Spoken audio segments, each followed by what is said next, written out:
27 मे रोजी 10वीचा निकाल ऑनलाईन पद्धतीने जाहीर झाला।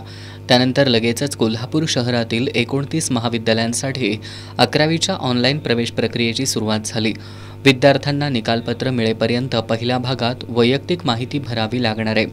आज गुरुवारी सायंकाळी 5 वाजेपर्यंत 1694 विद्यार्थ्यांनी ही माहिती भरली आहे। प्रत्यक्ष निकालपत्र मिळाल्यानंतर विद्यार्थ्यांना दुसऱ्या भागातील माहिती भरावी लागणार आहे।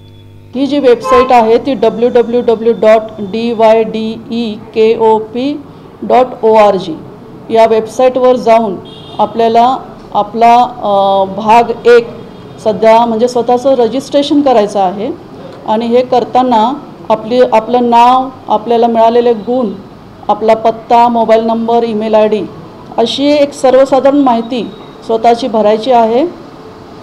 ही माहिती भरल्यानंतर तुम्हाला एक पासवर्ड येणार आहे आणि तो पासवर्ड भरून तुम्हाला पासवर्ड तो जतन करून ठेवायचा आहे पुढची सर्व प्रवेशाची प्रक्रिया पूर्ण होईपर्यंत।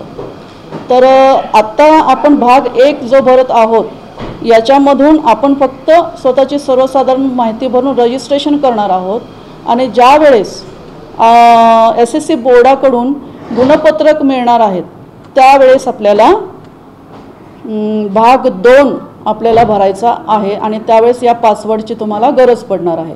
तर भाग 2 मध्ये गुणपत्रक, नंतर तुम्हाला जर आरक्षणाचा लाभ घ्यायचा असेल तर त्या संबंधीचे सर्व पुरावे अशी सर्व माहिती भरून तुम्हाला भाग 2 सबमिट केल्यानंतर हे जे वेळापत्रक आहे ते आम्ही लवकरच आमच्या वेबसाईटवर जाहीर करत आहोत।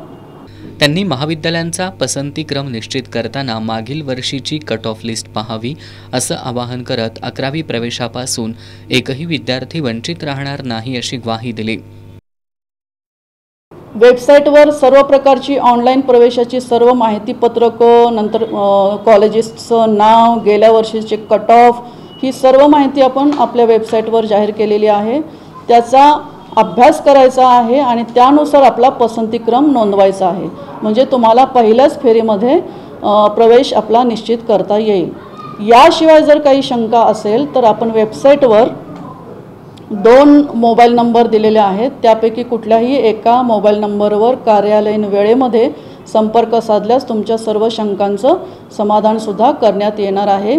तर कुणीही पॅनिक न होता सर्व विद्यार्थ्यांना आपल्या मनपसंत कॉलेजमध्ये प्रवेश मिळणार आहेत आणि कुणीही पॅनिक न होता ही प्रवेश प्रक्रिया शांतपणे राबवण्यासाठी आम्हाला सहकार्य करावं।